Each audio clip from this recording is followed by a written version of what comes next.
What's up YouTube, Will Wang here, back with another video, and if you're new to the channel, welcome to my life. I hope you find me entertaining and enjoy your stay here. So recently I got some new equipments. I got a new audio interface right here, and we also got a new mic.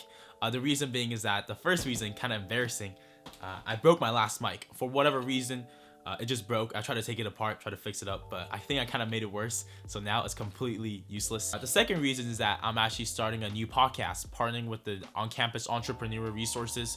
We're starting a podcast about student entrepreneurs, about startups. If you see my last video, you'll know that I'm super passionate about that.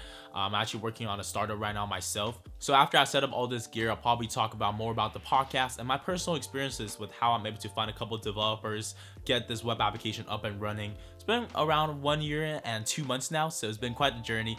By no means I'm no expert myself, I'm still learning, but kind of share about my experiences as a student entrepreneur. So if you're interested in that, definitely stay tuned. Anyway, let's start unboxing all this gear and set it all up. Ooh, heavy. Right here we currently have the Rode Pod mic. It cost me around $100, so nothing too crazy. Definitely really well built. It's actually pretty heavy, definitely small but mighty. Anyway. So next up we have the Focusrite Scarlett 2i2 right here. I honestly don't know what this was at first. So basically what this calls like an audio interface. After some research, this is kind of like the industry standard one. This mic actually does not connect to like a USB cable. This is a different cable, so you need like an audio interface to be able to power it. Moving on to the iPhone footage. This is actually my current setup right now. Same brand. This is a Rode mic, and we have the big light over there. That's me. Hey everybody, hope you're doing well.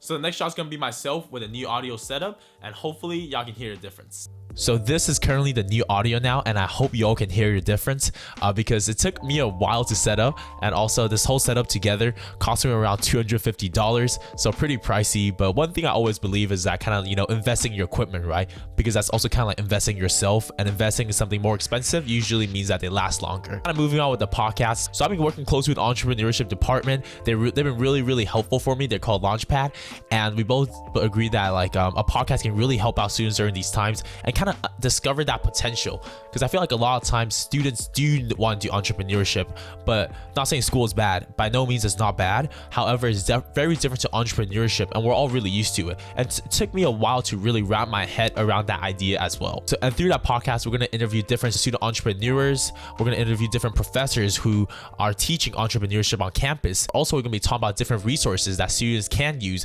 from UCR and just on a nationwide level, right? So if you're interested in that, definitely check it out. I have the link in the description down below for the page. And for myself, I just want to clarify again, by no means I am not a professional yet. I do have a startup that I'm working on. We do have a product that's developed, a finance web application. However, we're still trying to gain more traction, right? And we're making like money here and there, but nothing too crazy. The startup is called Dashbill. So if you want to check it out, I also have the website link in the description down below. Essentially what we do is that it's a finance web application that automates the process of collecting membership fees. Originally, a college organization treasurer will charge the members, right? Tell them that, oh, pay your dues. Then the member will go like, okay, they go to Venmo, they'll Venmo the treasurer's personal Venmo account, and then the treasurer will have to go to Excel sheet and mark everything down. So obviously that's the process that can be automated. So what Dashbill does is that now instead of the money going to the personal Venmo account, it goes directly to the organization bank account, and it also tracks everything for the treasurer and displays that data, so they don't have to do any manual work at all, and saving them tons of time. So you're probably thinking, how did you come up with this idea, right? I'm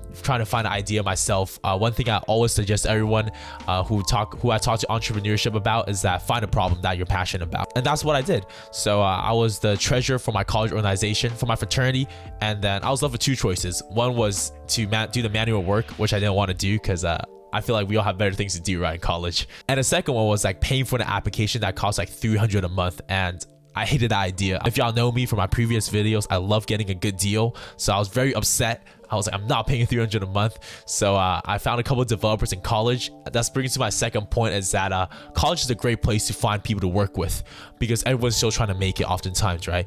So people are willing to partner with you.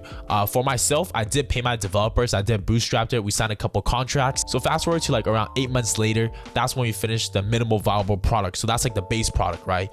And we just been continuing to develop it since then. We have a couple groups on board right now and just trying to gain more traction. Don't get me wrong, it's definitely been a tough ride, but I would say there's nothing more rewarding than it. Like, I wouldn't trade Dashville for anything. I feel like it's like my baby. That's the best way I can describe it. Like, I had a kid already in college.